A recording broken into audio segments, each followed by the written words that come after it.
I trust that you've been able to read the biography of Dr. John Zitco in your programs while at break time or before. As you can see, he's been fooling around for 90 years and is ready to start to work now. His work is pretty well described there in very brief outline. Head of the World University with their own conferences worldwide has been his focus, you see, for the last several years, about 1947.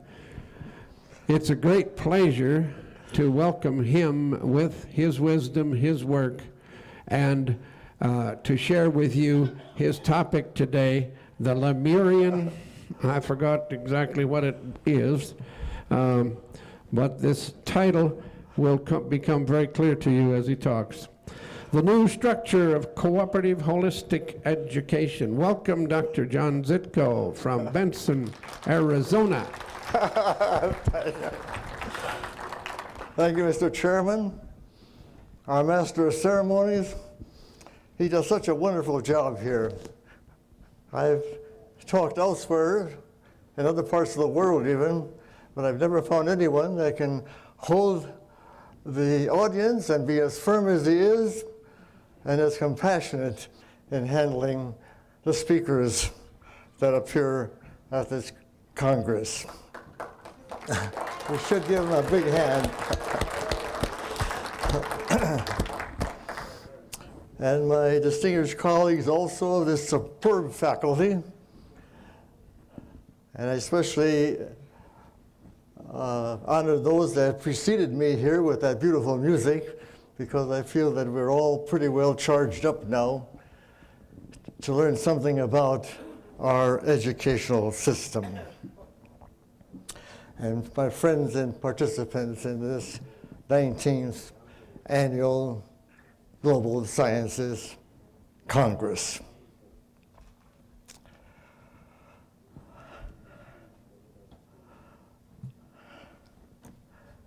I don't know who designated me as an elder statesman among several others, but my picture was out there in the lobby, and this is the first time that anybody has ever designated me as an elder statesman. I have had a death threat that some of you may have known outside of the country, and I'm resisted in this country by many who say, we'll put you out of business. Well, they were referring to the World University, which is 35 years old, and the World University Roundtable, which I founded over a half a century ago. But we are still around in spite of everything that has occurred in all these years. Someone also asked me what I thought about all of the previous speakers, and I said we certainly have been given a plethora of information. And do you remember everything that was said?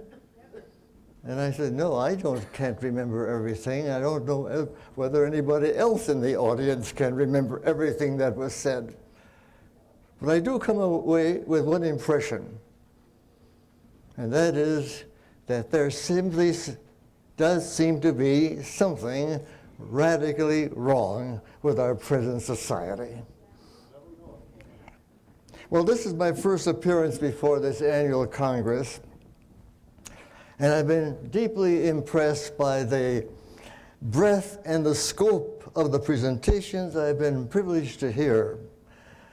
It has been a rewarding experience for me, as in more recent years I have not gone out too much from my home base in southern Arizona. But it's been a rewarding experience, as I'm sure you will all agree. No one can leave this symposium, I feel, without feeling better for the inspiration that has been generated by our previous speakers. Today I'm going to talk about education.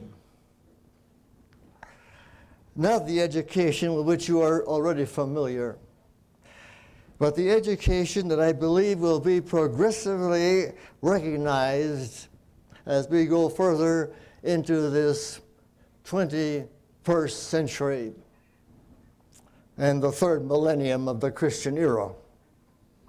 Last September, the New York Times ran a headline which ran something like this: on the stump, the hot topic is education.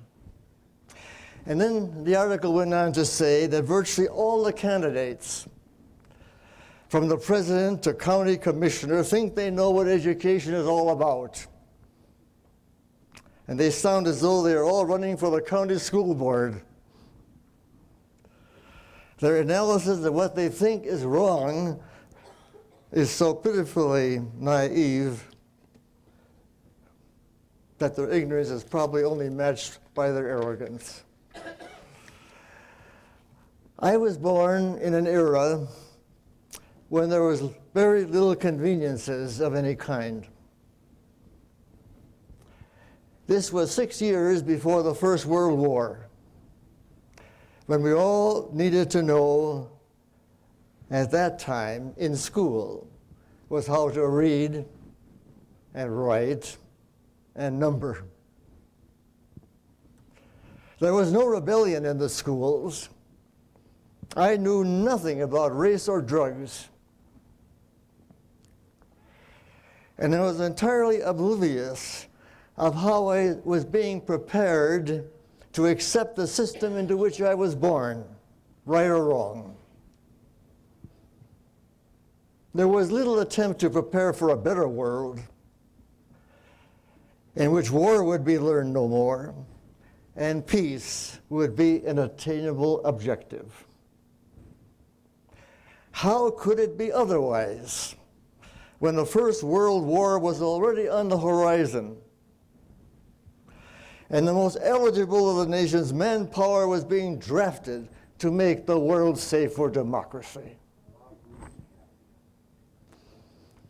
Well, I survived the First World War because I was too young to be drafted for the slaughter in Europe. And I survived high school only to be submerged in the stock market crash, which occurred almost on my 18th birthday, within 4 days of 1929. I graduated into a nation that was at war with itself, where jobs were scarce, and for many they were non-existent. And I still had no idea what vocation I might ultimately pursue, as the school took no interest in my future as I can remember.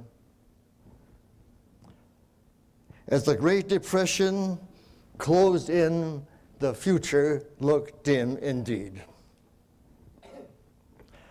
Not able to find satisfactory employment, and my parents without the funds to send me to college, I nevertheless took the initiative to enroll at the University of Wisconsin. In 1929, which opened its Milwaukee division in that year. It was hard going, and I barely made it through 3 semesters of letters and science. Now, what was I going to do? If I continue with my education at the university main campus at Madison, I not only would have more living expenses beyond my ability to pay, but I would have to join the military as the price of my education.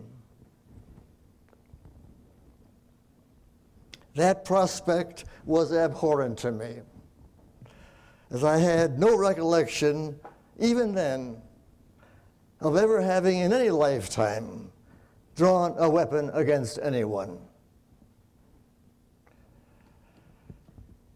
Then in the socials that were sponsored by the physics department, I took physics the first year, which was actually a second-year subject. And that's still not knowing what I wanted to do, except possibly being an instructor or a possible professor in a university. I was introduced to the cigarette, all free, of course, by the cigarette companies. And I listened to what the boys had to say in these bull sessions, you know, about the Second World War and how they would be called to fight a war for a nation that had proved itself to be a failure. This is the way they talked. In 1929, the Depression, they said, in 1930, will be cured by a war that will solve nothing but perpetuate the corruption that has brought it about. That was the essence of what I was learning from my extracurricular activities for the students in those oppressive years of the Great Depression. In 1931, I left the university in poor health at the time. Never even thought I was going to survive my 21st birthday. And without the funds to continue my education elsewhere, I decided that I must learn how to write. Of course, it's not that I did not know how to put a sentence together, make a paragraph out of it, but I wanted to write something professionally. But at that time, I really did not know what to write because my mission was not clear to me at the time. My English professor at that time took a very dim view of my possibilities in that direction. So far, I was still in limbo. The school had told me nothing about my inherent potentialities. I was still an empty head to most of my instructors. And I was left to drift as best I could without a rudder or a destination. Now, you need to understand these frustrations in order to appreciate why even our government in the Department of Education has called the system under which we operate not necessarily corrupt, but an exercise in futility, and that is a direct quote from the Department of Education in Washington, D.C. And that analysis, they have said recently, has not been repudiated over the past 10 or 20 years. Something is still fundamentally wrong. But fortunately, that was not the end of me. Someone up there on some other plane of cognition, in some other school of learning, took me over in tow, as it were, and from then on, I was to get an education that I could never get in a traditional university. Now, I will not go into detail over the succeeding years that resulted in my writing of the Lemurian Theo-Christic conception. That goes back to 1936 and thereafter, which is a philosophical work in about 325,000 words. People call them books, although they come out in a lesson study. And also that brought me through the Second World War as the senior minister and founder of a metaphysical church in Hollywood, California. And that finally led me into the presidency of the World University as the promulgator of the new education. So I might say that my life has not really been an easy one. I have been opposed at every turn, been maligned for my audacity to reform the educational system. Even a death threat, as I mentioned before, if I could not be silenced in any other way. But as I look back upon it all, I was glad that it all worked out the way it did. And someday we will have a better world and a more humane civilization, not geared to destruction and oppression, but a love for all creation. Incidentally, I debated at first whether I should hold a workshop and what it might be. But if there's some of you out there who would like to know more about the details of how I came into this knowledge of the education, which came intuitively from higher sources of cognition, I'd be glad to discuss it with you and such other matters as may be of interest to you at such a time. Now, what is the basic deficiency in the conduct of education as we know it today? First, and that is, of course, aside from its commercialism and its militarism and its materialism and its mentalism, not to mention the overtones of national, racial, and sectarian bias and prejudice. It is the attitude of the system against the spiritual integrity of the student, in the belief that every student comes into physical life with an empty head.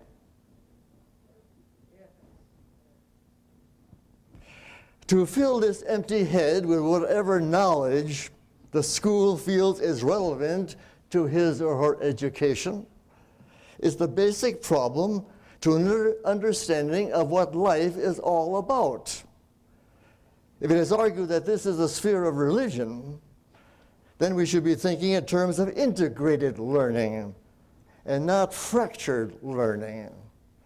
It is no wonder that our whole society is schizophrenic, unable to reconcile or unable to reconcile science and religion, or the church and the school. If we were to go all the way back to Lemuria, the prehistoric civilization in the Pacific, which, by the way, antedated Atlantis, we would find that there was no school or church as we know these institutions today.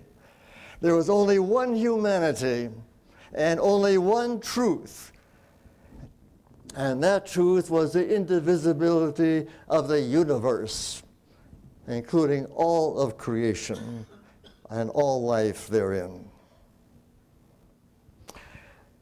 Learned as were our American forefathers, at least some of them, they did not see the problem of education clearly, or they would have separated the school from the state and divorced higher learning from the adverse pressures of government.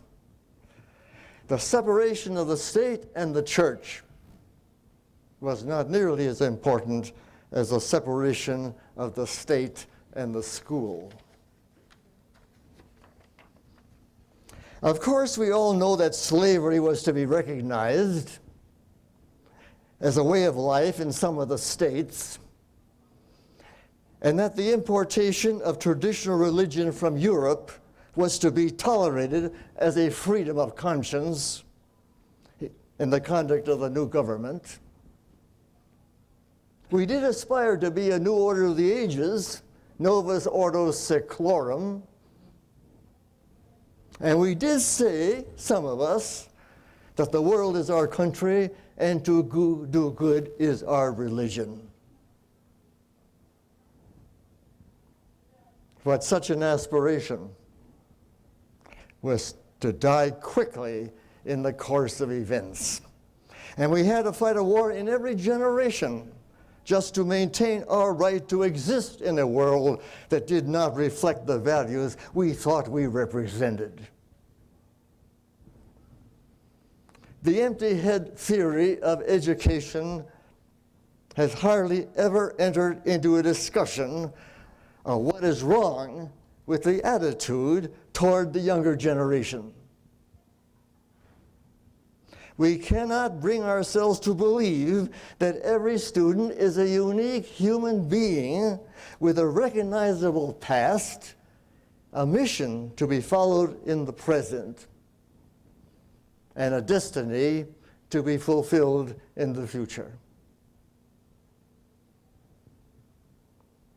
Now, there's nothing new in such a postulate as this. as this was the basis of the Greek school of Plato and Aristotle and Socrates. And it was an article of faith in all of the established religions, growing out of the original esoteric traditions. The recognizable past to which I refer, of course, is none other than pre-existence or reincarnation. While post-existence is usually taken for granted, namely life after death, the idea of life after life is usually not. However, pre-existence is a demonstrable fact at a certain level of understanding, but invariably it is rejected by many who are unable or unwilling to prove its validity. It is all right for a church or any religious body to believe in such a superstition, quote. But it is anathema for a university, a bastion of higher learning, to accept any such notion without scientific proof, even though proof is available, if sought. Do not forget that a university exists in today's society to not only dispense knowledge, but also to suppress it. It does so in various ways of study and research, not only in medicine and therapeutics, but also in science and technology itself. You know, years ago, I attended a seminar hosted by the United States Association for the United Nations. And if I remember correctly, the president of Pepperdine College, University now, protested the secrecy with which the universities in the Los Angeles area carried out their research with private corporate funds, unknown to each other or the general public. Science, you know, calls its work research, means searching again for what was once lost. And most scientists go back into Atlantis because they all know they're Atlanteans. Why then has there been so much resistance to the postulate of pre-existence in the university? Because it upsets their established practice of training the student to accept, defend, and promulgate a civilization that gives no priority to human welfare, much less to all life on the planet.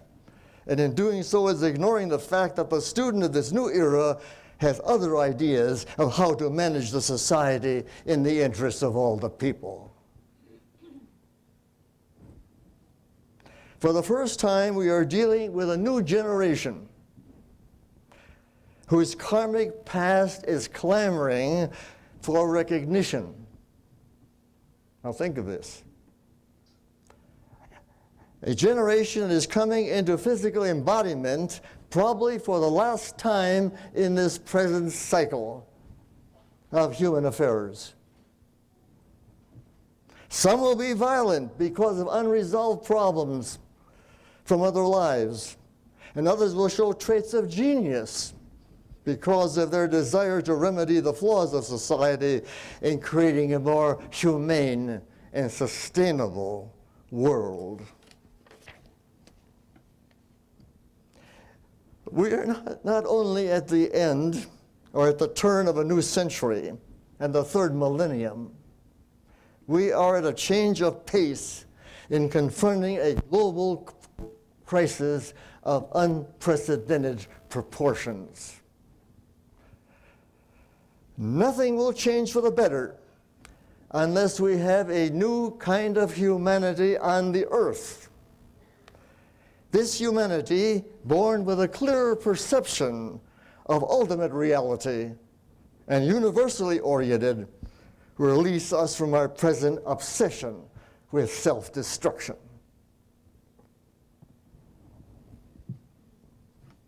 Does the world hail the appearance of these new universal humans, as they are now being called? Of course not. They constitute a threat to the continuation of our present way of life, which justifies poverty, defends the use of force in the maintenance of human suffering, and exercises or excuses the existence of disease and disability as unavoidable or unsolvable. Once we come to the realization that there is a new kind of humanity coming to birth, many of whom have a mission of monumental consequence for the preservation of the earth and all life therein, we will begin to approach education from an entirely different viewpoint. That is why we say that a knowledge of pre-existence is absolutely essential to the sense of mission, which the most advanced of the newer generation will seek to master in the fulfillment of their destiny. By connecting the past with the present and the present with the future, we arrive at our concept of destiny, which is a previously untenable concept in the mind of the uneducated or undereducated. There is a continuity to life that must be recognized. Life is a spiral, not a circle. We don't go around all the time. We're constantly moving upward. We are all immortal, in or out of the body. Or as Paul states in the scripture, death is the last enemy to be overcome. Now, how do we encourage the student to come to grips with his or her spiritual destiny in a material world? And how do we evaluate such progress toward some final result? Well, this may not be as difficult as it seems, but to assure that progress, there must be a shift of emphasis from mind power to cognition, soul cognition, a new orientation from the cultivation of the intellect to the evolution of consciousness. When it comes right down to the crunch, as it were, the purpose of life is the evolution of consciousness. Please think about that seriously. The cultivation of the intellect is only the lower octave of the growth of perception. And the perception of truth is what education is all about. Yes, there are many. These may be abstract concepts to some, but they are very real to others. And the greatest change in perception will come when the teacher is no longer the instructor, but becomes the consultant. This will guarantee that the student's prior experience will not be ignored, but will be taken into account as the student takes responsibility for his or her own success in achieving the goal which is visualized. And what is that goal? It's service, world service. Such is the criterion by which education is rightly judged, especially from the viewpoint of the new cooperative, holistic, and integrated education that converts knowledge into experience and experience into wisdom, where service unselfishly rendered is the greatest number, to the greatest number is the highest calling. I believe that this happy result will occur today or tomorrow. No, perhaps not even next year or beyond, unless there is a serious attempt to demonstrate the possibility of educating on all levels of awareness, leading to intuitive reasoning, telepathic rapport with higher intelligences, and a form of claircognizance which opens the mind to planes and dimensions beyond the physical world. What I'm saying here, of course, is a long-range projection. And the World University, which I represent, has just such a vision. 54 years of preparation have already gone into this effort. And it's safe to say that the foundation has been laid, but the superstructure still has to be erected. But that is not all. I also envisage a change in the relationship between the student and the faculty and the administration, particularly at the university level. Already there is a distinct movement toward the student in controlling his or her own curriculum. This is becoming somewhat standard practice now in the more alternative schools that are coming into being. And the student taking responsibility for his or her own personal career, based upon everything which has gone on before. All that is required at this stage is a consultant, if needed, to direct further studies and thereby augment what has already been learned, and not ignore it, which the university does today. It should be possible for the student to select any consultant from the available faculty for the education which is sought, thereby eliminating the usual distinctions between the faculty and the student body. Much of this already is in being in the alternative schools that are now being established here in our own country. Now, you would think that universities exist to encourage students with their education, but this is not so.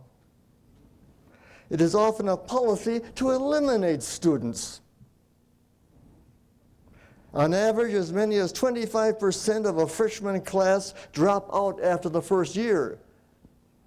These are the statistics that exist today. 1/4 of the people enrolling in universities pass out after the first year. Not because they don't have the intelligence to master the subjects, but they're not interested in the subjects. Some of them are way beyond what the university has been would be teaching them. And they drop out for one reason or another. And I have known of students who have dropped out in their 4th year, not able to withstand the pressures of disillusionment and disrespect for their ideals and their concerns. If you don't think that this is a problem, you'll be interested to know that one student has been discouraged from continuing her education, and that is my daughter, my oldest. She attended one of the so-called most prestigious universities in the nation with thousands of students, 25,000 students, with $1 billion worth of campus, hundreds of millions of dollars in taxes and endowments and legacies and everything.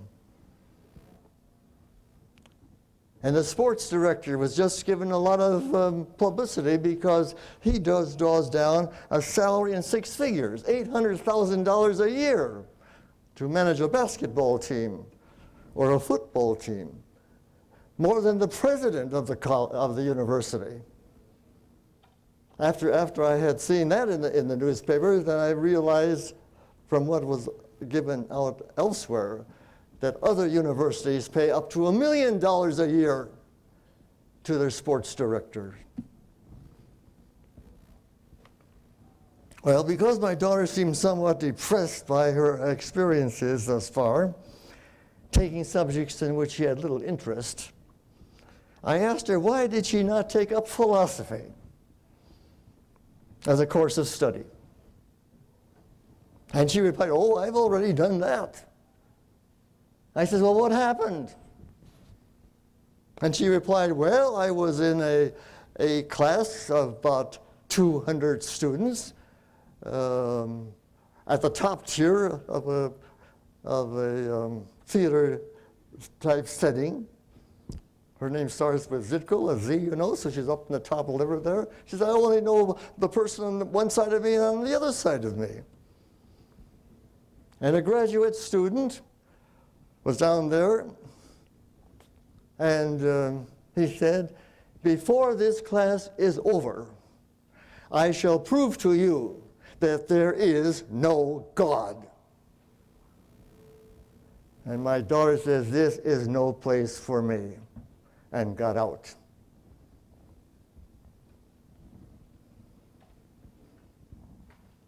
Then I said to her, well, why don't you study some religious subject? And she said, oh, I did that, but the university does not teach religion, but it does teach the Bible as literature. So you took the Bible, you took the study. Yes, I took the study. And I thought I had a pretty good mid-semester exam. And the teacher, the instructor, failed me. I must say, if I must say as the father, she's virtually a genius there because she's a professor now anyway. But she went through an obstacle course, I can tell you. They tried to discourage her from ever getting into the university. So I said, what happened? Well, I took the class for half the semester, failed it. And then I said, well, how come?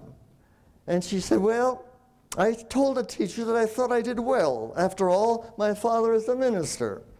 And do you know what the teacher said? You forget what your father has said. You answer the questions the way I want them answered, or you get out. And she got out. These are not isolated experiences. I could cite others. There is a broad undercurrent of submerged dissatisfaction with the way students are discouraged from getting the education they seek, and some graduated with a degree in variance of what they ultimately practice as a career. I also have a son. He got a degree. He studied sociology and some other related subjects, and he turned out to be a businessman. And he owns a furniture store right in the vicinity of Sedona, one of those great vortexes you hear about in Arizona.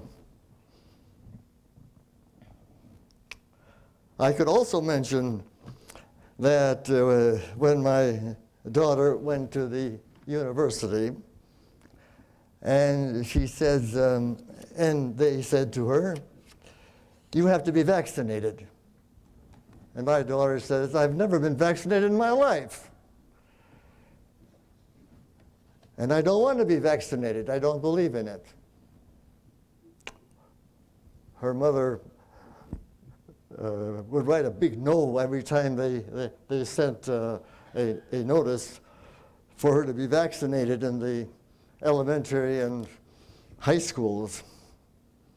You know, vaccination is an assault on the body. You have to give a waiver that you don't want your daughter or child to be vaccinated. It's a criminal offense, assault is. Therefore, in order for you to be free of that, you have to waive your right to that. So my daughter was vaccinated, But you have to listen to what the university told her. The university said, education is not a right, but a privilege. We are not obligated to educate you. So you conform or stay out. Well, she decided to conform.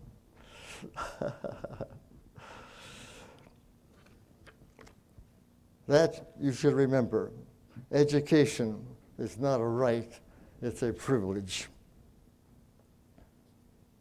Well, my daughter has a master's degree and she's a professor at Winthrop University in South Carolina now. When it comes to gifted students without empty heads, there will be ever more of this new humanity coming into existence in this present world. That's why there's so much conflict in the world, that have humanitarian concerns for the future. And education must accommodate itself to this new situation. Some educators already call the present traditional university obsolete and cite the growing use of the internet as an example. But the internet is not a cause, but the effect of the globalization of education resulting in more attention to what is the concern of humanity as a whole. And the integration of education is bringing science and religion into a homogeneous, unified totality that is blurring the distinction between form and the life which ensouls it. Now, conventional education still satisfies, more or less, the needs of the larger majority of the people who are still leading conventional lives of a worldly nature. They study to improve their standard of living, which usually means to get along in the world with a minimum of effort and a maximum of results. The deficiencies and inadequacies of society, the graft and the corruption, are of lesser concerns as they do not interfere with the conduct of their own personal life. However, once they become satiated with the materialism of the age and are disenchanted with the shallowness of life that seems to lead nowhere, a new and more expensive awareness arises that prompts them to seek what is sometimes called a higher fire. Even these, by joining the more advanced souls now incarnating, will bring back purpose into education and destiny into human life. Now, while conventional education is based largely on vocational knowledge and the skills that go with it, non-traditional education deals mostly with understanding and comprehension of the eternal values, comprising wisdom. This does not mean that the vocational aspect is ignored, but that one's education is oriented to service of a higher order than simply earning a living. The ability to learn is conditioned by a factor known as karma. That's a good word in the English language. Everybody should know what karma is. Usually translated as the law of cause and effect. It's simply another word for previous experience gained from a previous existence. That's karma. Such prior experience may stimulate or retard the learning process. Depending upon the nature of such experiences, the student will attract the life lessons needed to perfect character. And this may have nothing to do with one's academic education, which only acts to improve one's living standards. In the new education, spiritual perfection must go hand in hand with academic excellence. The basic flaw in conventional education is its lack of coordination between purely intellectual development and the spiritual requirements of perfecting the whole man, body, mind, and spirit. Well, you might well say at this point, by way of rebuttal, what about the vast human population who can neither read or write adequately? They number into the billions, not millions, billions all around the world. They are far from the gifted kind that you have previously described. Well, that's true. But here again, we are concerned with karma. And unless we understand the underlying causes of their limitations, other than disease and poverty and oppression, which are also karmic in their implications, we will know how to lift them into a better awareness of their inherent potentiality. I remember while in India some time ago and seeing for the first time all the poverty around me, people sleeping in the streets by the millions. I asked of our chief delegate in charge of our Indian National Office what the government does about this situation. Nothing, he said. Nothing.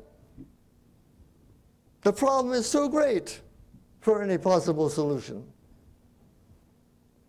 And there is no solution unless there is a better understanding and motivation to get at the karmic cause of the dilemma and make education the nation's primary priority. Which reminds me of a cartoon, which some of you that are old enough to remember, the Second World War. We've met the enemy, and these is us. Nothing was better put at the time of the Second World War. The enemy is us. And that goes for every nation in the world, including the United States of America. We are our own worst enemy. There are no others. Now we come down to the ultimate question. If the world cannot improve unless humanity improves, as the eminent Dr. Albert Einstein once said, how can we bring the afflicted portion of the world, now in poverty, to the equivalent of an 8th grade education, while the rest of the world is soaring with the knowledge of electronics, cybernetics, robotics, all the spin-offs from the space technology and the internet, and also all the advanced sciences of which we've been learning something here at this Congress? It boggles the imagination. The world is pulling apart dramatically. Is it any wonder that world service is the most important career in this present 21st century? The tragedy of this transitional age is that those who are willing to make the effort, even at great sacrifice to themselves, are discouraged by the very society they are committed to help. You know as well as I that new ideas and new practices of a humane nature, whether in education, therapeutics, ecology, or what have you, are immediately suspect and must be suppressed. And it has been that way from the beginning of time. Still, the world moves forward by infinitesimal degrees, it seems, but only at a great cost in lives and treasure. The late Dr. Martin Luther King Jr. is the classic example in our own country of an advanced soul dedicated to the liberation of his people and opposed to the degradation of war and violence, maligned, misrepresented, discredited, and murdered under very auspicious circumstances. Finally deified as an American hero with a national holiday on a par with our two greatest presidents. Now, to summarize, our thesis hinges on two fundamentals that characterize conventional, fractured, competitive intellectual education in contrast to alternative, non-traditional, holistic, comparative, cooperative, and soul-oriented education. The conventional is all related to wealth and power, and the alternative is service.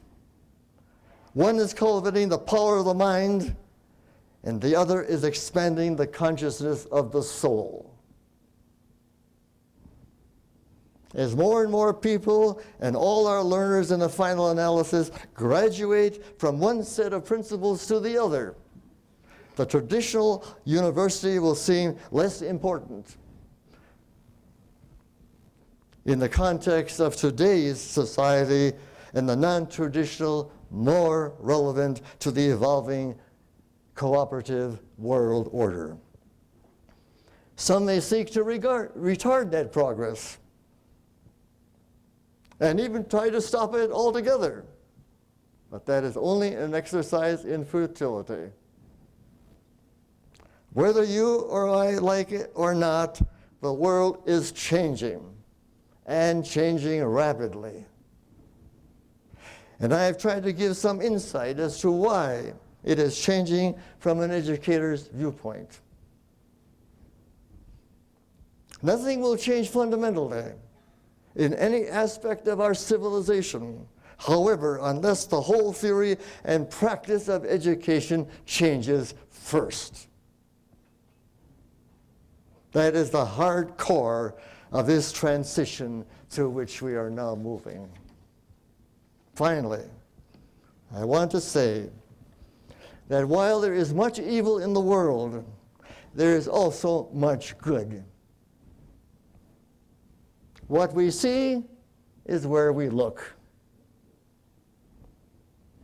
There are many evil people in the world on all levels of destructive activity, from propaganda and misinformation to genocide and oppression generally.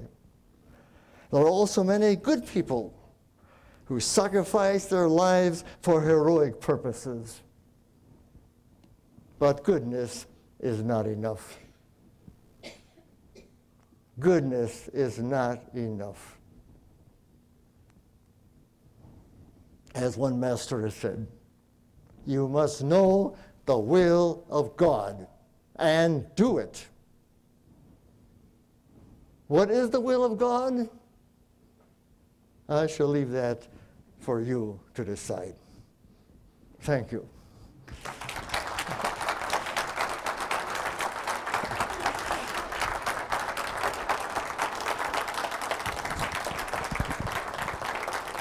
God save America.